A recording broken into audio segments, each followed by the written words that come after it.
Hello, it's July the 27th. I got some money today, so that's a good thing. I got some new shoes so I can walk around without my feet getting soaking wet and my foot scraping along the ground. I'll give you a quick look at my shoes. Here you go. I think they're great. They have no holes in the bottom, which is wonderful, so I can walk around. They look great, they feel great. I'm really happy with my brand new shoes today. So I made that purchase. I have the storage locker. I'm at the bus terminal here at Dundas and Bay in downtown Toronto. So I was able to get my storage locker paid up as well. So I finally was able to get into that. I owed about 10 days worth, so I didn't have any money to get in there. I've been panhandling on the streets since Saturday, so it's been a rough week. Anytime I needed coffee or anything to eat. Yesterday I got some money and I was able to go and get a plate of vegetables, which was wonderful. It really helped me through the day because I was feeling really weak and lethargic.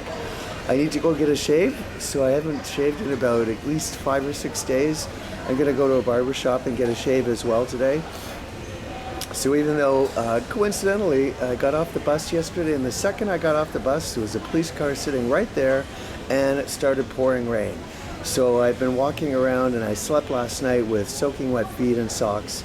So we're starting off the day, even though it was pouring rain again today when I woke up until I got my shoes. We're starting off on a good day, and I just wanted to update you on what's been going on. I'm gonna try to I have this decision to make of what I'm going to do, whether I'm going to try to go somewhere or whether I'm going to stay here. I'm still deciding that. I've got an idea in my mind of what I should do, but I'll figure that out by the end of the day. So it's a Thursday today. It's the middle of summer. The weather here, I should mention that while I'm thinking about it, something has definitely gone on because the weather in Guelph, one thing that made me think that I was further north than I was, and that the internment camp of Guelph was not what it really is in terms of, I thought there was another town that I was in, but Guelph itself, now we all know that the whole province is an internment camp. The weather though has been abnormally cold. All through the winter it was cold, really colder than normal. The spring here was very cold. This summer, there still has been not one day when I have had a heavy sweat, and that's extremely unusual for Toronto. I would say to you, it's almost like the Gulf Stream has totally disappeared.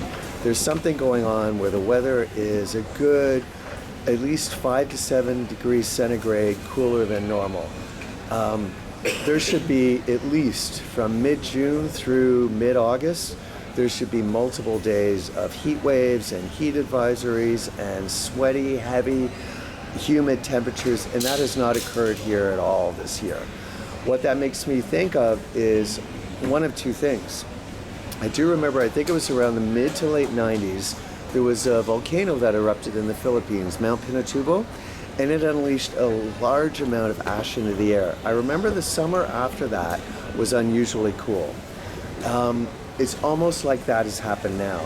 The second thing that I think of is a nuclear blast could cause this as well because it will release a lot of ash into the air, blocking the sun, cooling the temperature.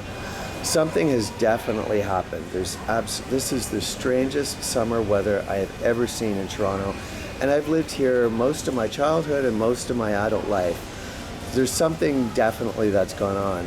I hope it's not a nuclear blast, but given the way things are with the world and given the lunatics that are in charge of things, I would not put anything past a nuclear blast. Let's hope not. Let's hope it was just a natural catastrophe or disaster, but there's something that's happened. The Gulf Stream is just not here this year. There's something very, very odd. I remember seeing documentaries. If the Gulf Stream disappears, that's really not a good sign. One thing that could cause the Gulf Stream to disappear is an unusual melting of the ice cap in the north. That would unleash a tremendous amount of fresh water into the North Atlantic. That could change the Gulf Stream. That would also have devastating effects on agriculture in Europe, particularly the French breadbasket. It would cause the Thames River to start freezing up in the winter again, which it used to do over 150 years ago. There's definitely some change that's gone on. I'll find out. Sooner or later, I'll figure it out. But that's how we're starting our day. It's about 12 noon actually. And so I'm gonna go get my shave and do some other errands and figure out what I'm gonna do with my day, whether I'm gonna try to find a place that I can try to stay for another week. It would be wonderful to have a bed. I haven't slept in a bed on a permanent basis since April. And that's a long time. It's the end of July. It's been a really challenging 3.5 months. My body is definitely feeling it. I am definitely being murdered here. There's no doubt in my mind. But let's focus on the positive today. We've got some new shoes. My feet are dry. I got some socks. And the woman at the shoe store gave me 20% off the shoes, so that was a great deal too. So we're starting off on a good day, and I'm gonna get my shave, and I'll feel a lot better once that's done, and I'll talk to you again.